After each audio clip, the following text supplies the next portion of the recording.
ধুনীয়াকৈ হাত ধুব ধুনীয়াকৈ হাত ধুব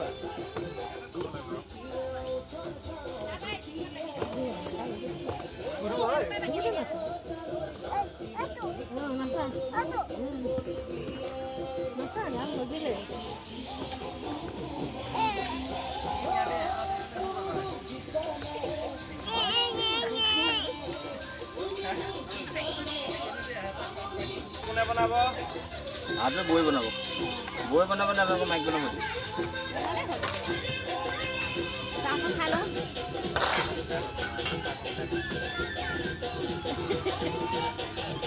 আমাৰ বস্তু কি দিয়ে আকৌ এই চৰিয়া এটাকে দিবি ভাত খাবলৈ হ্যাঁ সয়াও দিব পাৰা ভাত দিটো ভাই ন ফুল ভিডিও থাকাখিনি চৰিয়া এটা দি দিওঁ তই যেন 2 পেকৰ ওপৰত নামাৰিবি হা তাৰপিছত ব্যৱসায়